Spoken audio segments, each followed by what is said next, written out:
everybody. Welcome to the Hallmarkies podcast. And we're really excited today. We have with us the writer and director of Santa Tell Me and Sugarplummed. Very exciting to talk with a new writer. And we love having writers on this show. And Ryan, so excited to talk with you. Hey, I'm excited to talk to you as well. Thanks for having me on the pod. Yeah.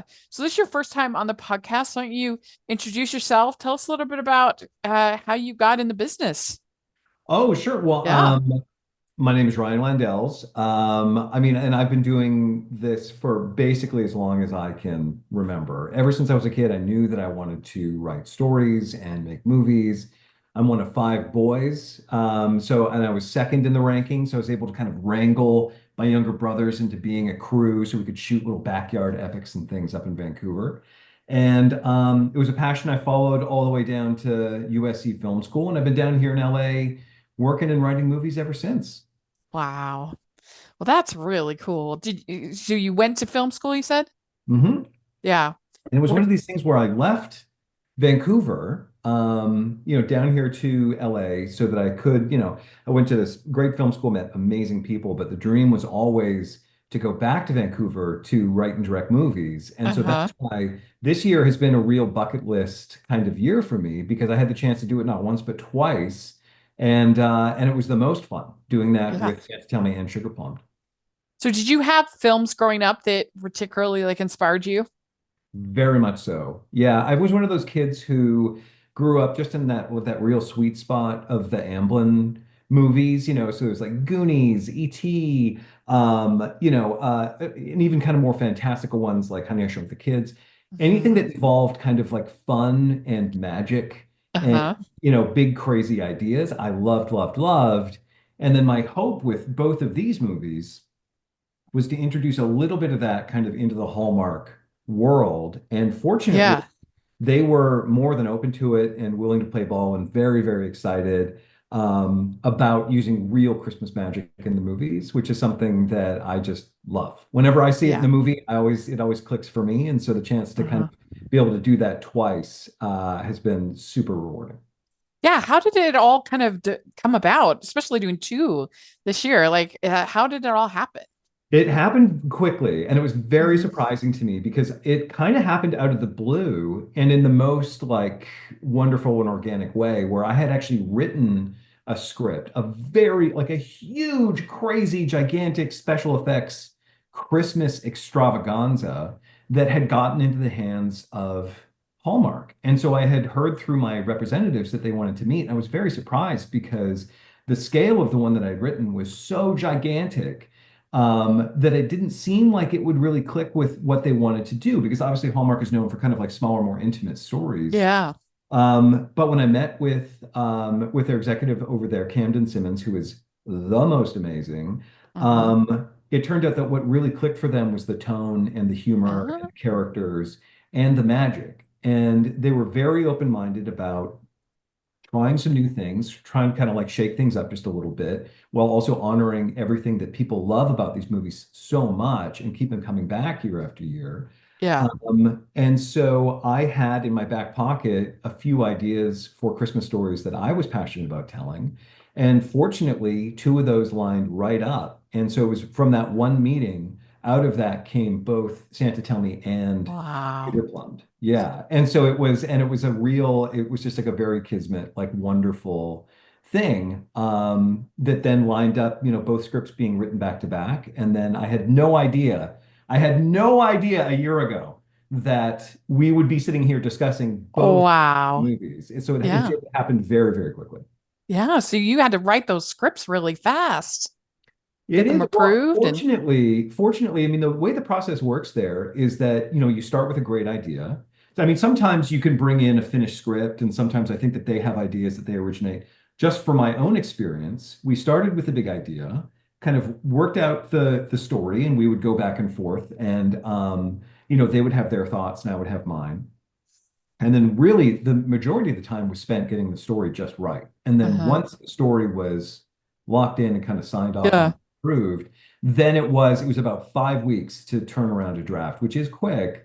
But fortunately, Mhm. the blueprint on both movies was figured out enough that I was able to sit down and really just right and focus on the characters and focus on the fun set pieces and the comedy, Wow. and certainly not be figuring things out on the fly. So that wasn't hard for you to like figure out the nine act structure and just some of the things unique to this genre. I will say, I will say that the nine act structure is singular and um, a very interesting puzzle to figure out. And Yeah. it's one of those things where it's like every single, within both projects, it was a different journey to figure out where those act breaks would be and how to make the most out of them. Because I mean, you obviously probably better than anyone, and so does anybody who's probably watching this. You are all authorities, more so than probably anybody else on the planet, on these types of movies and how they work and where they can have little missteps. And so for me, in doing my research and in really kind of like immersing myself in these movies, the worst thing to me was when there's kind of an artificial cliffhanger that's created. Mm-hmm. And so it was really that journey of figuring out, okay, well, how can we end every act on a question that will bring people back? Or how can we end it on a dramatic moment that feels like it isn't forced and contrived just because we know we need to throw to commercials? And how can we have it complement the story? And so fortunately, I really love puzzles. And so on both movies, that's exactly what it was. It was kind of like a Rubik's Cube of figuring out like the perfect kind of code, the perfect, series of moves to be able to end in a satisfying way each and every act break. That's cool. Wow. And just to be able to, especially for Sugar Plummed, with it being so steeped in the world of Hallmark. So somebody that is coming in and me never done this before. I found that incredibly impressive that Oh, you thank were you. able to do that. Oh, thank you very much. Yeah, no, Sugar Plum was a really, really fun one because I mean, look, I love it and Santa Tell Me equally. What I love about Sugar Plum specifically is that it has all the magic and more. And it Yeah. was kind of liberating and in a really fun way just to see how up for kind of gently poking fun at themselves Hallmark really was because these movies they do evoke like a certain idea of what's going to happen. I mean, and that's part of the comfort of it, right? You always know that you're going to get a happy ending, you're going to get a kiss at the end, everything's going to work out okay. And that's just one of these many, many, many tropes. Yeah. But the fact that they were willing to kind of give me free rein to lightly kind of like in a very fun complimentary way point some of those things out and comment on how, maybe the real world isn't exactly like that all the time. That made the writing of it such a joy. I mean, it was just fun Yeah. to sit down every single day at the keyboard and then see, what trouble Sugar Plum was going to find herself in. So, Well, and a lot of times the parodies don't really work that well for me, that I just don't find them all that funny mhm. because what they're parodying is usually like a couple years old Hallmark. So it Mhm. feels like a little bit like, yeah, we all get it. We get those jokes. But this felt like it felt fresh to me. And it felt like, I don't know, it was genuinely really funny and sweet at the same time. And just all of the rules. I mean, we'll talk more about it, but like all of the rules are so funny and just beyond that sort of lazy, like, I don't know, city girl goes to the country, which we still have, but I don't know. I just feel like a lot of times the parodies that you see on TikTok and stuff like that, like it's just like, yeah, you obviously haven't watched a Hallmark movie in like 4 years. Well, there's that, and then also it's funny. I never because I've heard the word parody used with Sugar Plum. When I was writing it, I never really thought of it as a parody because if it were a parody, it would be like you're saying. I think I've seen some of these before Yeah. where the lead is this harried city woman, and everything's so elevated, and it's just kind of like it's really kind of making fun of the movies. To me, this was more of a love letter to those movies and to the Yeah. wonderful ideas that are in them and this idea that Christmas, I mean, in the movies, Christmas can be truly perfect, and just exploring the idea of like, well, what would one of those perfect Christmases, how would that actually come to fruition in the real world? What would that look like? So it Yeah. was more of I always thought of it more as a love letter to the Hmm. Hallmark movies as opposed to like a Yeah. parody. because What of I course really, they're so whimsical and lovely, and to bring that into our world was, to me, the kind of the fun fish out of water yeah, element. I really thought of it as Hallmark's Enchanted. Yes, very much I don't know if so. you saw that. Yeah, that Yes. because you have obviously you have this mystical character, but and then always her the same way that Giselle is always surprised about everything that she's coming in contact. That fish out of water scenario is just really charming and fun. And I'm not like precious about people making fun of Hallmark movies, of course, but it's just like a lot of times it's like, yeah, that duh. Like I don't know, it just doesn't feel that smart to me. Well, it feels like a little bit one note. And I mean, I think Yeah, just that a little flat. I love that the enchanted DNA that's in this movie kind of came out, and that you can Yeah. you can recognize it. I mean, the other one was, there was a couple different kind of jumping off points where it was kind of like, well, what would the Barbie version of a Mm. Hallmark movie look like, Yeah, I or can see that. Elf, kind of something like that, and fusing these ideas of somebody who comes from a place that isn't necessarily better than our world, but is so much more innocent, and then kind of coming Yeah. in and then being perplexed. It's a What perfect recipe for hilarity, and for everyone to kind of like learn a lesson, yeah. and kind of come out the other side changed, and in a lot of ways, pretty much in this movie all the way across the board for the better. Well, it was so funny too when they had the clip for the Harmony Home, the promo. I was like, I'd watch these movies.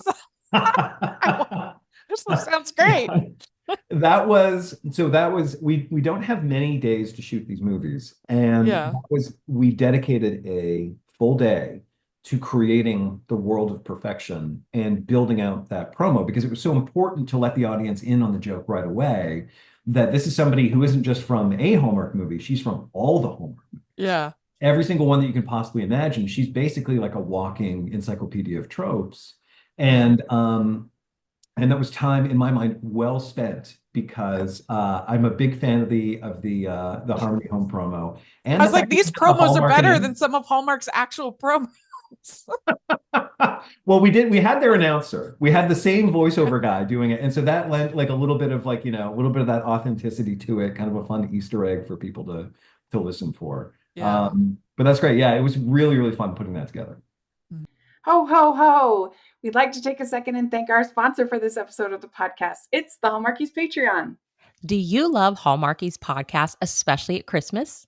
Do you enjoy the holiday previews, recaps, interviews, and bonus episodes? If the answer is yes, please consider supporting the Hallmarkies Patreon. We need your help to do what we do both during the Christmas season and all year round. But not only do you help a podcast led by strong, independent women by becoming a Patreon, you get to become a part of the Hallmarkies family. Starting at only $2 a month as a patron, you will have access to our Facebook Patreon group where we talk about the movies, shows, and more all year. We also have many monthly patron watch-alongs with guests like Lacey Chabert, Natalie Hall, Paul Campbell, Mary Lou Henner, and more, giving their behind-the-scenes details of their films. As a patron, you also have the chance to provide input into the podcast and even join us at different tiers. So this Christmas season, spread some cheer to the Hallmarkies Patreon and become a member today. You won't regret it. Go to patreon.com/hallmarkies to learn more. That's patreon.com/Hallmarkies. Well, Santa Tell Me, I really enjoyed too. It's definitely one of my favorites of the season. And was it hard to kind of, as a writer, keep track of kind of like what we're doing with all four of these leading guys and to make sure that she had the most chemistry with Daniel? Oh, great question. Because you don't want everybody to be like, oh, I wish she was with Ben Ayers Well, but I don't mind that. instead. I kind of like that. And I like the idea that, like, to me, I'm relieved, actually. I'm relieved that that was ever a possibility in people's mind. Mm. Uh-huh. And hearing some of the feedback and seeing people think like, oh, I really thought she was going to end up with Chris Russell or with Ben. Yeah. That's a relief to me as a writer, because of course I come into it, I know who she's going to end up with. Yeah. And it wasn't so much a balancing act. The trickiest thing about Santa Tell Me was providing enough pages, enough time with each of the Nicks for them to be, Yeah. not only for them to be like fully realized characters, but also for the audience to understand the pros and the cons, like through Erin's eyes, basically. So finding that perfect amount of balance between her spending time with them and then kind of around the midpoint shifting as her relationship with Daniel becomes a little bit more complicated and layered. For me, the only juggling act was, oh, I don't want anyone to feel like it's light on Daniel for the first half and light on the Knicks for the second half. I was really surprised that you had her kiss Ben Ayers. Oh yeah. Isn't that I was like, what? What is happening? even Erin on set? She was like, I can't believe this. She's like, I Yeah. don't think I've ever been in one of these where I get to kiss more than one person. Yeah. And yeah, no, but that's what I liked about it too, is the fact that we can subvert. Both movies are really about identifying the tropes and then setting them up and then subverting them, but in a really, really fun way. And Yeah. so that one in particular, it's like a very sweet and tender moment. And it leaves you wondering, like, oh, is she going to be with him? And for me, that was a real win for the story. And I think for the Yeah. audience too, because it keeps you on your toes just enough. Just Yeah. enough. Were you kind of inspired by old school Christmas movies like your Holiday Fair and the Christmas in Connecticut, things like that? Like to me, it had like an old fashioned energy to it. Oh, thank you. You know what? The touchstone for us was Miracle on 34th Street. Okay. Not necessarily like in terms of just how much Santa there was in it, but really just in terms of kind of the timelessness of it. And that idea of, even though it takes place like in the present day, that classic feeling that you are talking about. And so it's like, I love hearing that resonated with you, because in going back and forth with Hallmark, with Camden, and talking about it, that was always something that we were trying to protect for. Because what we really wanted to do was kind of make, I don't want to say a Christmas film for the ages, but I would say one that was really rewatchable, and did kind of have that, that fun kind of nostalgia feel to it, even though it's kind of something new and fresh. Did you watch a lot of these Hallmark movies to kind of get the feel of, would you say that you were like a fan of going into this? Well, you know what? I would say I came to it late because it was after I had my meeting with them and that they were interested in pursuing these ideas. I started steeping myself in it, but just enough, because what I wanted to do, and I think why they really wanted to work together, was because I was coming at it from a perspective that maybe they weren't ordinarily used to, because it was like not being so versed in this world. Yeah.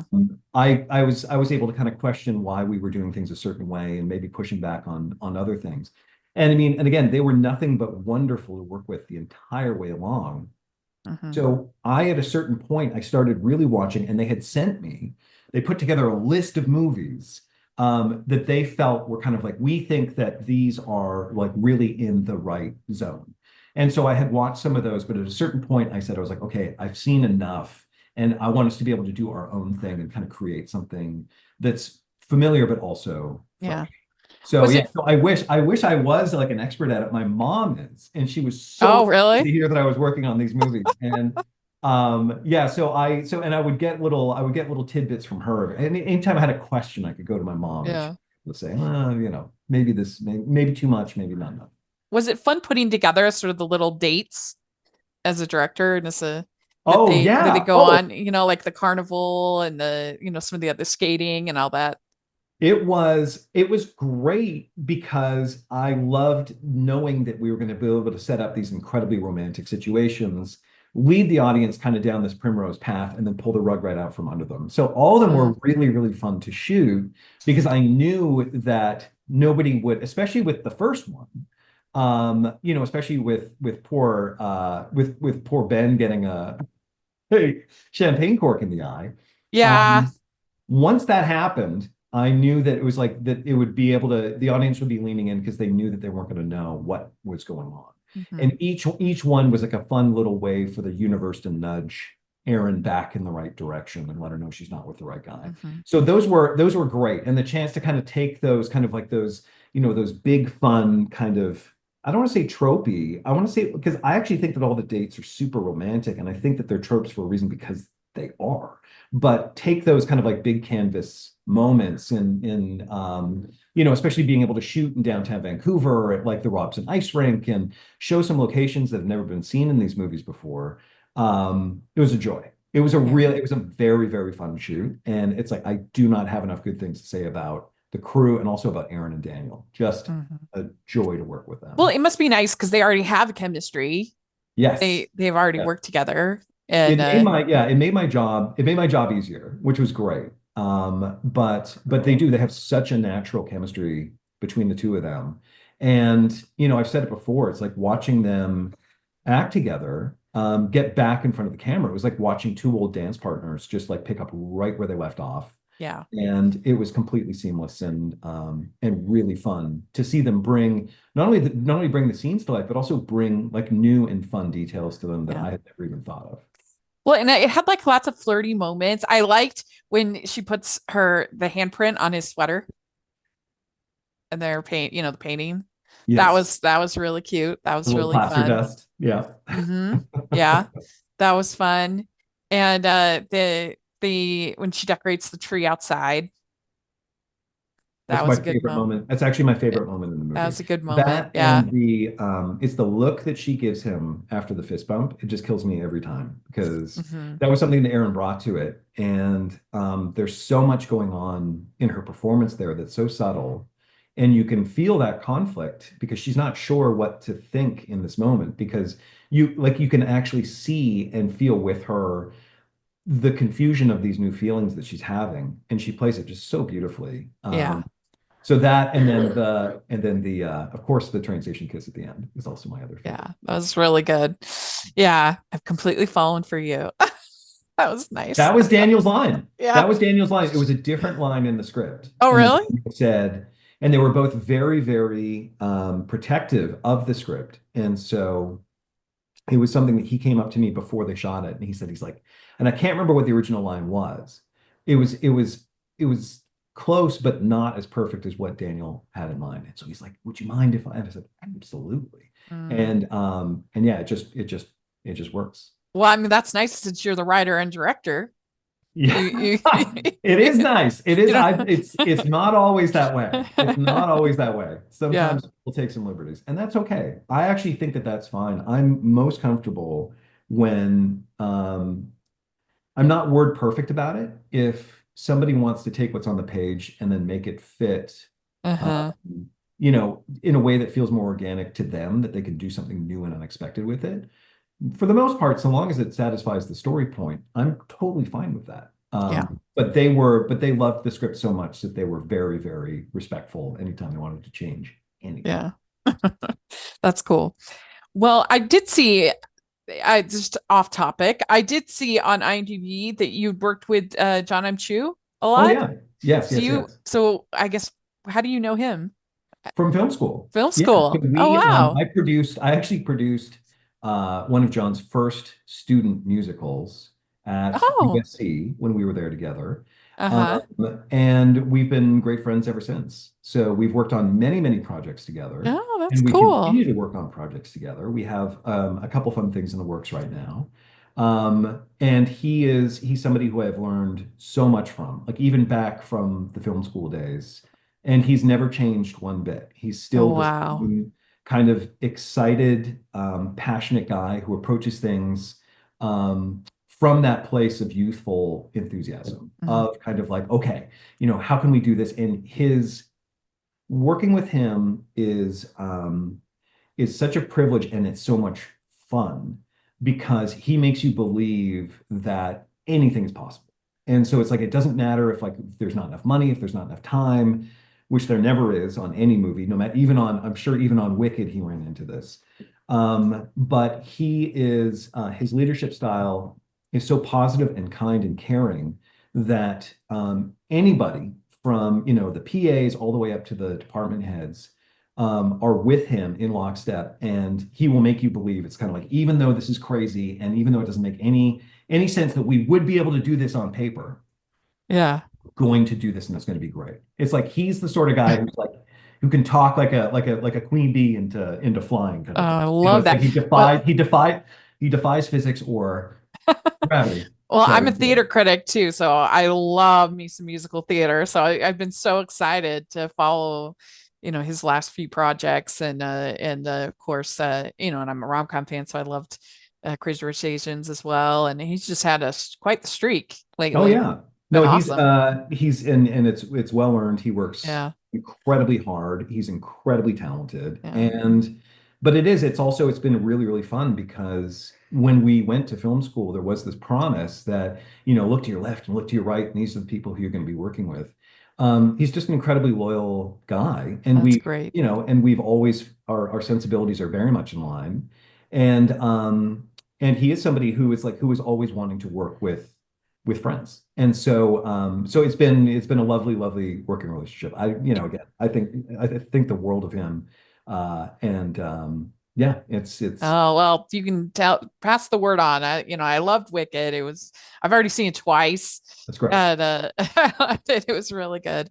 But but yeah, I mean, would you ever want to do a musical? Oh yeah. Yeah. Oh, absolutely. No, I mean, I've been fortunate enough to work on a lot of musical related projects, like through whether they be intensely dance focused. Also with John, we did the Beauty and the Beast 30th celebration that was on, Yeah. Which, you know what I Hulu. appreciated the most about that What's that? is I really appreciated that you all invited the animators to come Yes. onto the stage and Mhm. celebrated them, because one of the things that really annoys me about these live action remakes that they've been doing is that I feel like so often the work of the animators and they is sort of diminished, that we're upgrading, we're doing something better here with it being live action. And so Mhm. I so appreciated that whole project. Was really fun. But that meant the most to me as a huge animation fan, that you had people like coming up and actually animating and giving them the shout out. Oh, thank you. Yeah, no, Yeah. and that was something that was important, like right from the jump, because Yeah. obviously, in the case of that movie, none of us would be there celebrating it and working on this really fun musical adaptation of it if it wasn't for for all the work that they did. And for those of you who are listening, if you haven't seen it, it's on Disney Plus, Beauty and the Beast, the Yeah. 30th celebration, and It it was it good. was the chance to work, with John and then with his wicked choreographer, Chris Scott, who we worked with before on a show called the LXD. Um, it was great to be able to bring new ideas and tell the story through music and dance in a way that hadn't been imagined before. So I think I love that method of storytelling. I love musicals Mm. very much. I actually pitched um, I kind of floated a bit of a balloon to Hallmark about doing a Oh, Christmas musical. it's my dream, because I mean, it's to me, it just makes sense because you have all these public domain carols. There's those, and then also it's like you have amazing powerhouses like Janelle, who has a Oh, yeah. background from Broadway, I mean, there's and she can sing so like many. well, you get like a taste of it in Sugarplummed, but she has such an exquisite voice, Mhm. and she's so graceful, and the challenge is the schedule. But So even look at all these Broadway people that they've had, since the pandemic. I mean, for they've sure. had Aaron Tveit on Hallmark TV. They had the Laura Osnes. They've had, I mean, just a whole bunch of Broadway talent that have been on these Gina Clark Mason. So they would have no problem casting it if they No did. problem casting it. The challenge is the prep time that's required Yeah, for a true musical number, the amount of choreography, practice, rehearsal. It's a that challenge makes with sense. schedules being as quick as they are on these. But Oh, I do I I would do love it have in my so back much. pocket an idea to slip in one musical number, but we'll have Oh, to wait and see. We'll have to wait and see what comes of I that. would love it so much. It would be so exciting. They did do they had one this season called A Carol for Two. Okay. Yeah, that was about a girl going to Broadway and did have quite a few musical numbers.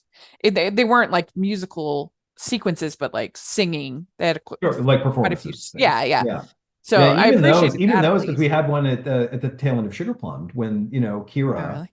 LaRue is up on stage. And it's like they're so fun to put on. Yeah, They're definitely taxing in yeah. terms of the amount of time that's I'm required sure. to Oh, execute. Well, Sugarplummed, I mean, was just so delightful. It was Thank you. so funny. I really, really enjoyed it.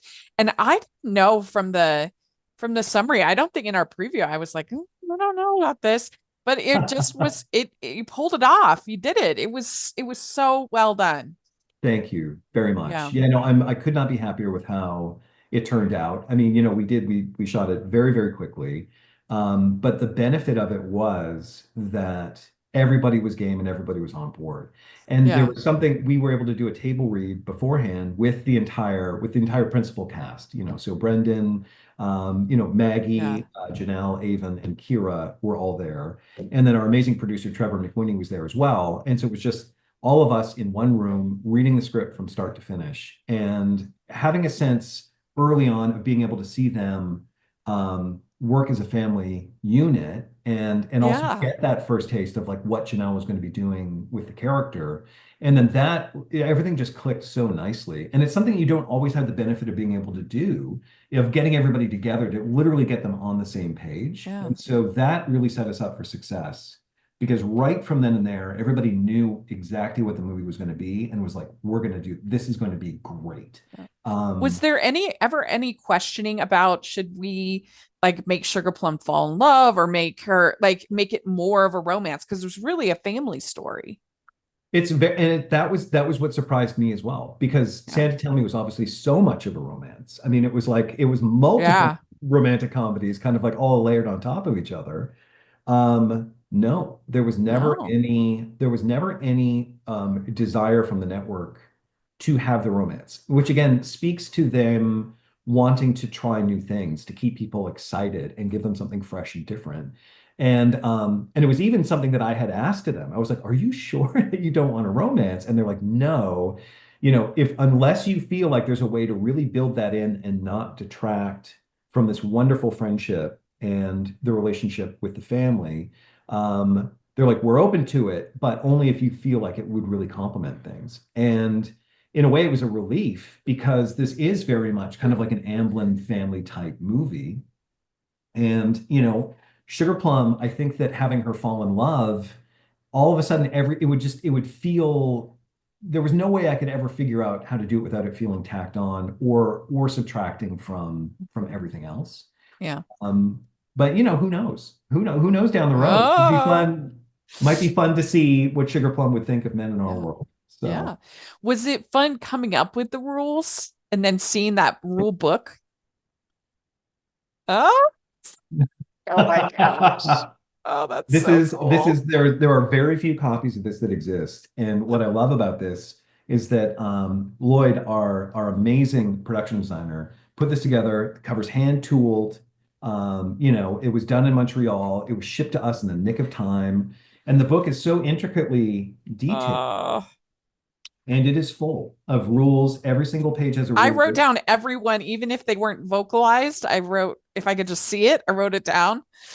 His amazing team, Oh, and I that's wish I so could take credit cool. for creating all of these, but his amazing team created the balance of the rules that are on the other pages, and they're all very much in the spirit of the Sugar Plum world. Yeah. So this was kind of I was so excited to be able to take this next Oh, that's step. so cool. I But love the that. it was a blast. It was an absolute blast because Sugar Plum's point of view is obviously so out there and Uh-huh. comes from this like very pure place of Christmas magic, Yeah. being able to kind of, dissect what those immediately recognizable tropes are Uh-huh. and how she would bump on our world. Yeah. It was one of the most fun things about writing the script. Was there any kind of debate about do we want to send Sugar Plum to jail? Do we want to No, go that far? no, again, I was shocked. Yeah, I I too. was shocked because I was like, this must be the only Hallmark Christmas movie in history that has an entire act take place in prison. So Yeah.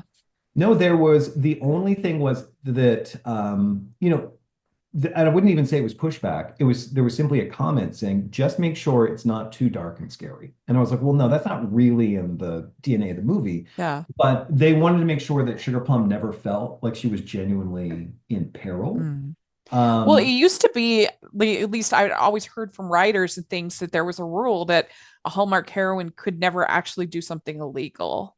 that Oh, was a rule. And so I that's don't know interesting. if if they've just gone off of that rule or if it's because she was a, mystical magical creature who didn't know, yeah, I don't know. So it's interesting to me.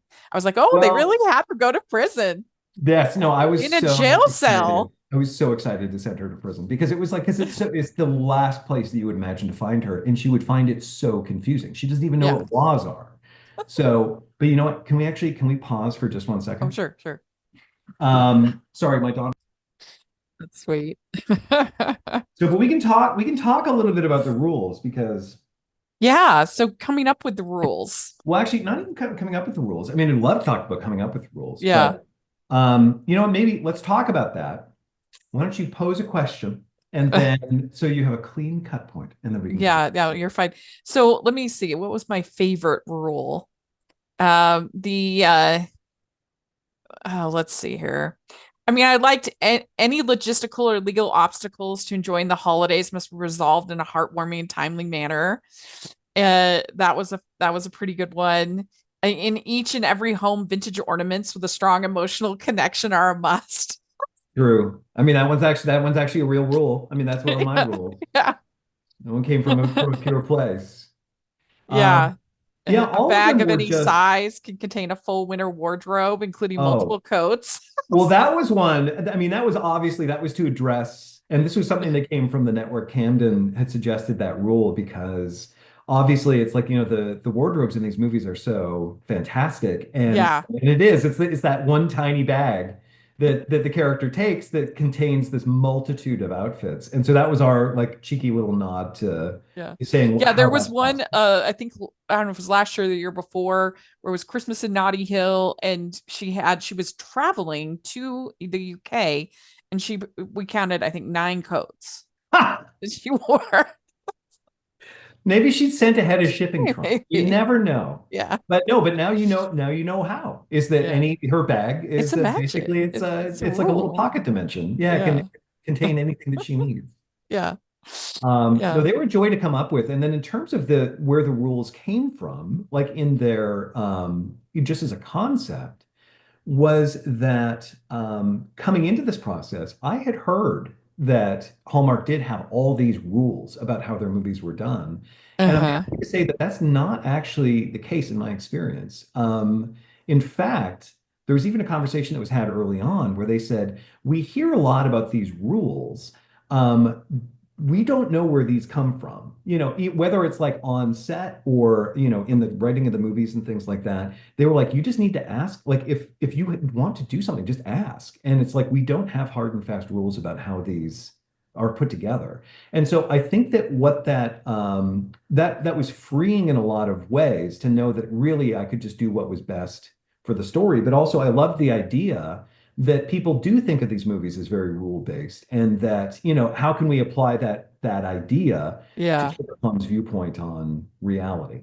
Yeah. So once that kind of clicked into place, and that was kind of, you know, she's not really a super magical figure. She has magical items, but that being Uh-huh. part of her magic was this kind of this funny book with a rule for every occasion. That provided such a fun anchor for her character that we understood her viewpoint on the world immediately. So how did all the cameos kind of come to be? Like, were they people that like Hallmark recommended to you, like Fiona and Victor and Carlo, and just these people that are coming in, of course, that we love from many of these movies to see them. How did Yeah. those happen?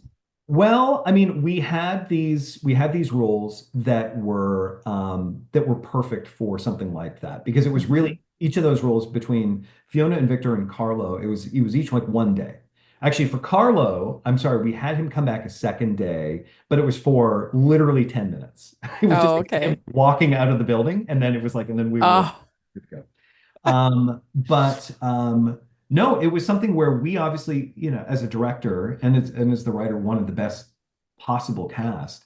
And also the movie is supposed to be this kind of like Easter egg, you know, kind of hunt through all the Hallmark movies. And so it was something that really the network had suggested, and I was completely on board with it because of course nobody knows better than them how to kind of send some of these things up in a loving way. I mean, Yeah. especially that scene. I mean, and Victor are both such a delight, and to for them to be able to kind of get into that boardroom scene and having played some of those a version of that scene probably before very straight, Oh, yeah. Yeah. being able to then do it with a bit of a wink and a nod, I think was just a lot of fun for them. Yeah. And then hopefully that kind of shines through because one of my Yeah. favorites. I really enjoyed that. And I also enjoyed Jason McKinnon, Oh yeah, oh my the God. adventure. That was really good. He's Jason and we have a debate about his character, about like, does this guy really believe what he's saying? Or is he like, is this a lie that he's told his kid and now he's like has to come in and he has to kind of commit to the bit? And uh, he's Jason quite the said, adventurer. yeah, Jason, his response was, I don't even think he knows. So, but yeah, that guy, I love, and the dynamic between him and the teacher, Yeah. our actress who played Mrs. Cook. I love that little flirty kind of that little flirty relationship between the two of them so much. Yeah. That's really fun. We'd like to take a second and thank our sponsor for this episode of the podcast. It's the Hallmarkies merch store. Are you looking for that perfect gift for the postable, hardy, or Hallmarky in your life? What about getting that t-shirt or hoodie that will help you stand out at your next holiday party? Now is the time to check out the Hallmarkies merch store. Full of festive designs by artists like Jessica Miller, Carrie from Hallmark Comics, and more. You can even have more than just shirts, but totes, cell phone cases, notebooks, mugs, and more. And it isn't just Hallmark. We have designs for Anna Green Gables, Man from Snowy River, The Nanny, and more. Every purchase at the merch store goes to help support the podcast and allows us to make the great content you know and love. There are frequent sales, so go to tpublic.com/stores/hallmarkies or see the link in the description. That's tpublic.com/stores/hallmarkies. I enjoyed this dynamic between the two teenagers and their mom and kind of the way that worked out. And I mean, the rural teens love nothing more than an emotional heart to heart with their parents. You know, in That her was very world, I fun. mean, it would be nice if they did. I mean, I have two Yeah. of my own. I mean, but yeah, that definitely underlined just how kind of delusional some of the rules were for Yeah. old Sugar Plum. But Yeah. Also, his boss, Brendan's uh, boss, was very yes, funny. That worked Charles very Jarman. well. Charles is an amazing actor, and Shireen Haas played Deborah. Uh, Mhm. and I do remember the joy of writing the story document and discovering that there was a way for the two Grinches in the story to find redemption kind of through Yeah. each other in this delightful little way at the end. And to me, it's like, one of the things that I was so excited about in writing the movie was this idea of both Janelle and Maggie's characters changing in like a very significant and heartwarming way, where Janelle, whose whole life is Christmas, learns that there's more to Christmas than perfection, and that Maggie is able to understand that if she's open to it, maybe the real world can be just a bit like a Christmas movie if you'll let it. And so having that kind of intersect in that moment as everything kind of culminates and is buttoned up, that always warms my heart to see that. And also, I always laugh because Charles's performance and Shireen's too, but that look on Charles's face when he opens the door, Deborah. I love it. And that voice. Oh my God, every single time. Well, there's also like her basically forgiving her mother for Mhm. not giving her the love, that and so now she was trying to overcompensate for that for her kids. And so that's kind of her process too, Yeah. And I which mean, is there is a nice. lot of that, just as a parent myself, nobody wants anything but to give their kids the perfect Christmas. And it is, Yeah. I saw it with my own mom with five kids. And the amount of pressure that you put on yourself to create these magical moments, sometimes you're so focused on trying to create those moments that you let the moments pass you by and you're Yeah. not actually actively participating in them. And so that was really obviously like kind of the central core of her character, was this person who really frantically, desperately wants what's best for her family, but to Yeah. the point where she's not being present enough for them. And then having that realization. And then also, and then of course, Brendan having the realization through that same conversation as well, that they're both guilty of it just in different ways.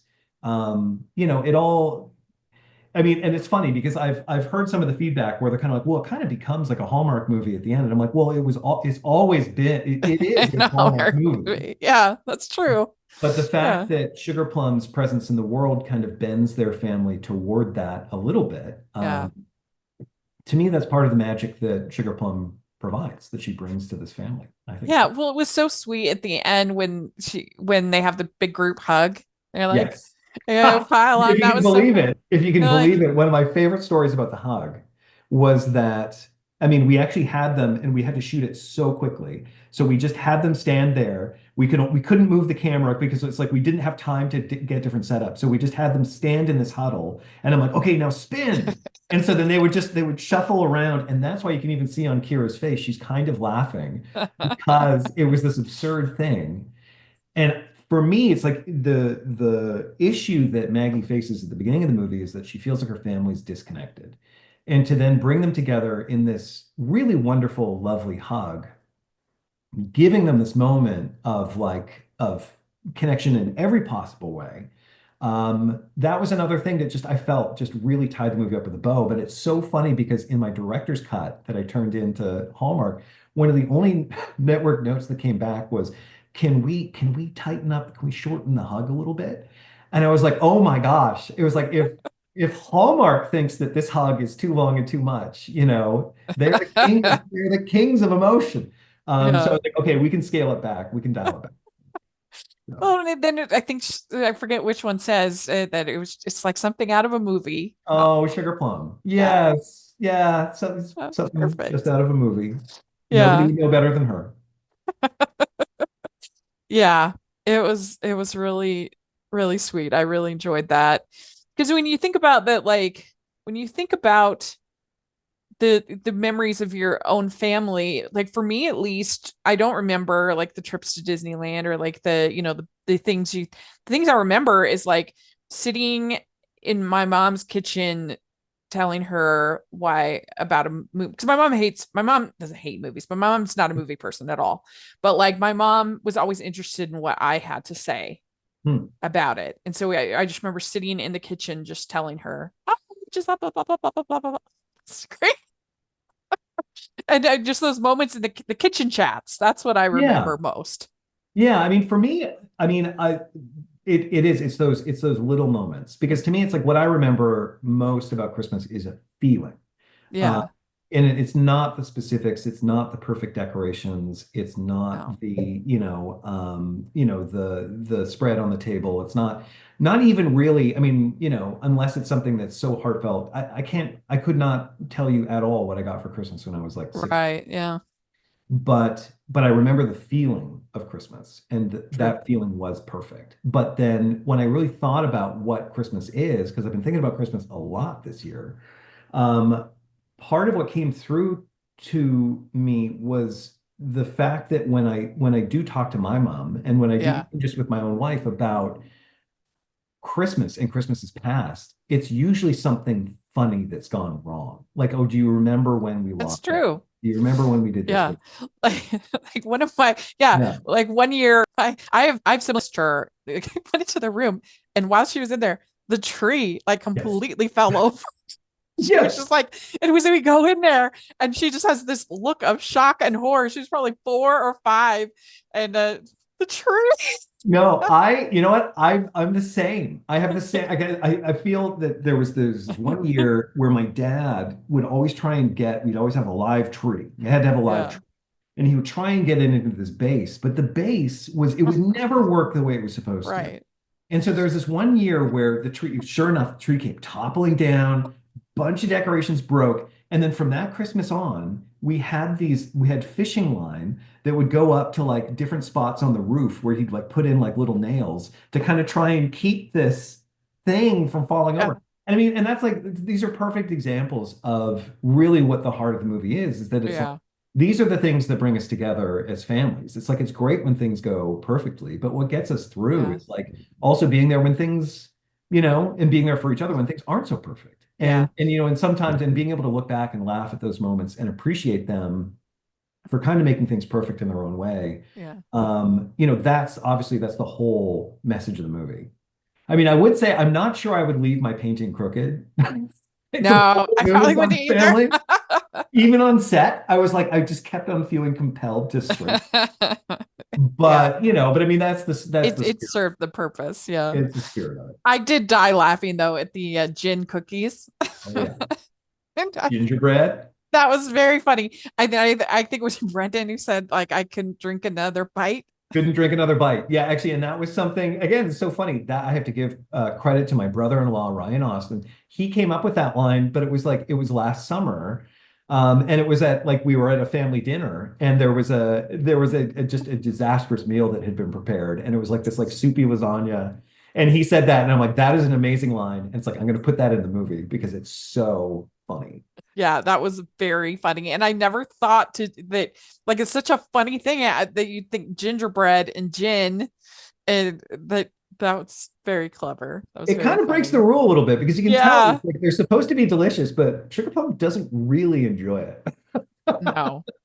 Or maybe it just has a bit of a kick. Maybe She's it's just just a like, bit of a what kick. is this?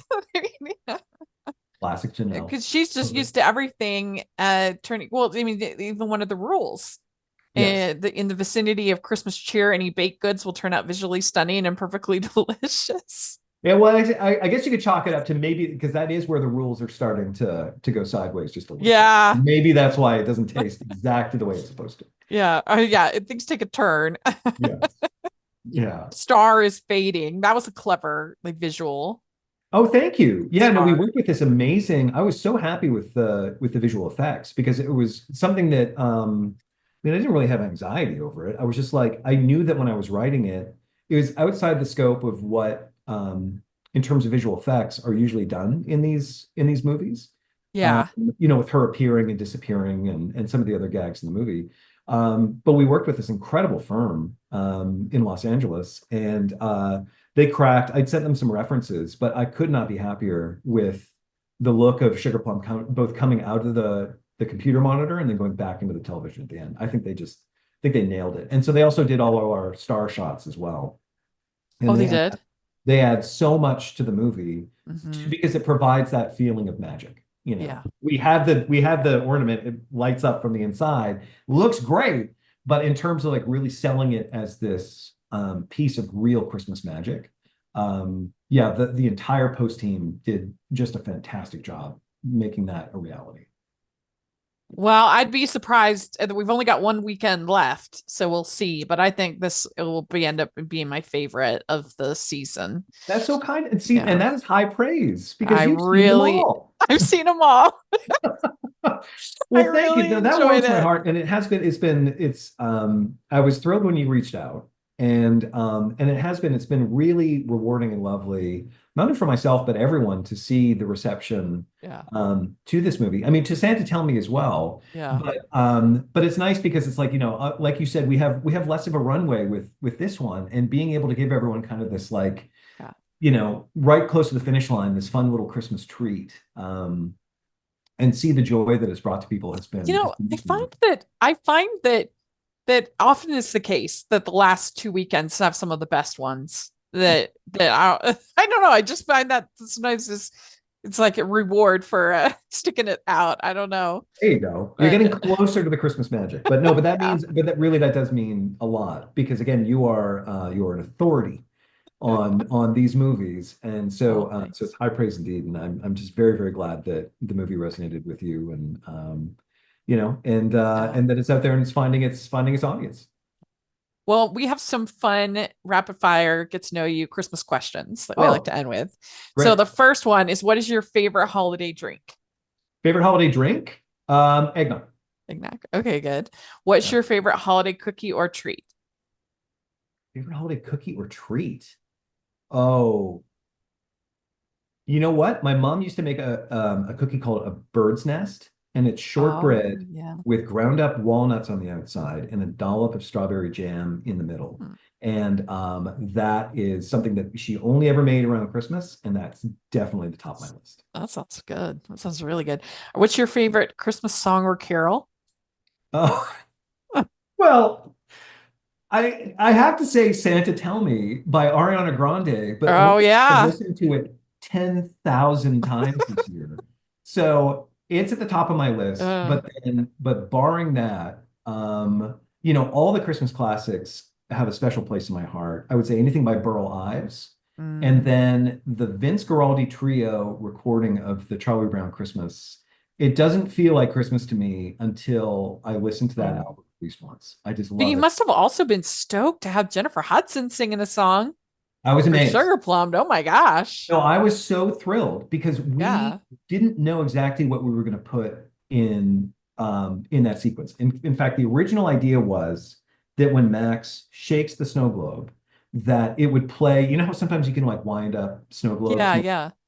That was going to play a little song that would then segue into like a much grander version of it, and that would be handled by our incredible composer, who I think just absolutely knocked it out of the park on the movie.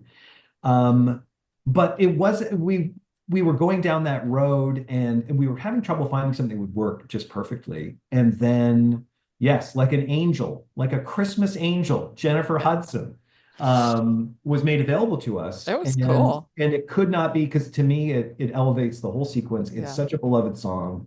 She has such a gorgeous voice, and Yeah. it gives it that real feeling of kind of like that classical Christmas movie Yeah. joy to Yeah. hear like a big, fun, crazy song like that with all that production behind it. Yeah. It really elevates the moment and makes it That's feel, yeah. yeah. That's so cool. All right. What's your favorite classic Christmas movie? Well, Home Alone comes to mind, and Yeah. then also I would have to say A Christmas Story. Yes. And if I could choose a third, It's a Wonderful Life because it is. Yeah. You and I mean, I am not kidding when I say at least 80% of people say Home Alone. It is by far the most popular Well, answer. I mean, not only is it a great movie, I mean, but I love it. I also agree. So my I get kids it. are my kids are 4 and 7, and Yeah. so I part of it is that I'm able to I'm introducing it Enjoy it with them. Yeah. and reliving that through their eyes, and Yeah. that to me just reminds me of just I mean, a I agree. It was the first comedy that I ever really loved. I saw it when I was 9 years old with my yeah, grandparents. And yeah, I thought it was the most funny thing I've ever seen. that I still really love it. it's I the just, best. It's got that John Williams score, yeah, it's got that it's amazing great. house. I mean, Yeah, it's got the movie just delivers, can't fires go up. wrong. We can't go wrong. Well, which do you like better, Scrooge or the Grinch? Oh, I would say The Grinch. Um, they're kind of the same character if you think Well, about that's why we have the comparison. it. They're But both I characters who like the hate Grinch. I like Christmas. the Grinch because he's so weird. So I Yeah. would say Grinch, but it's neck and neck. It's definitely Plus, neck. the Grinch has like some valid motivation. I mean, they're being really loud and waking him up. It's The Who's yes. down in Whoville are being very, very rude. And I would say that the Grinch, I would actually argue, my hot take is that the Yeah, Grinch is a better character because his motivation for change truly comes from within. And it's not really that's from true. helpful ghosts. It is Yeah. a realization on his own part that he has made a mistake. And Yeah. that, I mean, yeah. he didn't need to take all the even the cans of Who hash. Like he went a little too far, but I would be pretty upset if I got woken up. I know it's also from I'd be upset. noise. It's kind of weird that the Who's are so forgiving of him though, like Yeah, right they away. are. I know. I would be pretty But I upset. guess it falls into the under the veil of Christmas magic and Christmas spirit. The Who's But down in Whoville, the tall and the small. And you know, it was so funny. The other day, someone was talking because I was joking about how insane it is. There's an Ice Age Christmas special. oh Like yeah, yeah, that just yeah. makes no sense. Like I know. Ice Age Christmas. Well, they always Like call what? it like Giving Day or something like that, right? That's kind of their um, and go-to. you know, somebody was just pointing out that the Who's down in Whoville recognized Jesus Christ as their. I They was do. like, I never thought about that before, but it was kind of funny. They do. They do. There's a lot to unpack there. It's a short book, but a lot of subtext, a lot of things to mind. But which do you like better, clear lights or colored? Oh, well, colored. I would say that, but not the LED ones, like the Oh, big old glass ones that I grew up yeah. with as a kid. I'm with you. I Yeah. love those. Yeah. But I'm also looking out at my backyard right now, and it's all clear lights. So Oh. I don't know what to tell you about that. which would you rather be in, a snowball fight or build a snowman? Oh, I built snowman. Okay. Do you consider yourself a good gift wrapper or not? I'm an excellent gift wrapper. Oh, okay, Yes. good. I have Good. skills. I really do have skills. Yeah. All right, last question. Do you have an ugly Christmas sweater? I do. Well, Ah, I would say it's actually I think it's a nice Christmas you sweater. like it. Yeah. And it was great. I mean, I'll say that like kind of an early Christmas present was the chance to screen Sugarplummed in Vancouver last weekend. I rented out a theater and got Oh, friends and family and the entire cast and crew together. fun. Place was packed. We had Sugar Plum's Candy Bar, Sugar Plum's Hot Chocolate Shop, um, Oh, and then my wife and girls were there, and we were all in these matching Christmas sweaters. And so but it's kind of a Griswoldy one. It's actually called uh-huh. Griswold. And Oh, it's okay. a company called, I think it's called Keel and Patrick, and we used all their sweaters in Santa Tell Me. Oh, I loved them. And they made the original Home Alone sweater. oh, That was they their did. design. So I have one that I think looks quite nice, but definitely falls. It veers more Oh, towards tacky than. cool. Oh, that sounds so fun. That's great. If you ever do a movie in Utah, you have to you I have would to let love me to. know. I Yeah. would love to come out and visit Utah. Yeah. Yeah, Think I of a was out there bunch recently. I here. was actually out there recently. But Yeah. yeah, no, I would love nothing more. We could team up and Yes. talk Christmas movies. That would be awesome. Well, great. Thank you so much. And I hope you stay in the Hallmark family. I hope we get to see more from you coming forward because this was Well, two excellent efforts and congratulations this year. They well, were thank you really very good. much. Thank you kindly, and thank you for having me. This Yeah. has been an absolute. It's been a delight. If people want to follow you on socials or that kind of thing, what do they do? Oh, I don't use X very much or Blue Sky. Okay. I'm more of a Instagram guy. So if you Yeah. go to just at, and it's just my name, Ryan Landels, RyanLandels.com. Great. They can find me there. And there's Great. all sorts of fun little behind the scenes photos and videos and stuff from the movies. So come find me. Great. I'll put that all in there in the description and I hope you have a very Merry Christmas. Thank you, you too. Merry Christmas, everybody. Bye. I'd like to thank Ryan for coming on the podcast. This was so much fun to get to talk with him. I just loved our discussion, a deep dive into both of those movies. And as I hope you enjoyed it as well. And I can't wait to see what he comes up with next. And please let us know what you think about all the things that we talked about in the comment section or on Twitter. And you can find me at Rachel's Reviews, all of our social media, iTunes, YouTube, and on Rotten Tomatoes. So check that out. I would really appreciate it. And also make sure you're following the podcast at Hallmarkies Pod and Hallmarkies Podcast, all over social media. And if you are listening on iTunes, please leave your ratings and reviews. That really, really helps us a lot. And if you are watching on YouTube, please give the video a thumbs up, subscribe to the channel. We appreciate that so much. We also have our Patreon group, which is the biggest way that you can support everything that we do.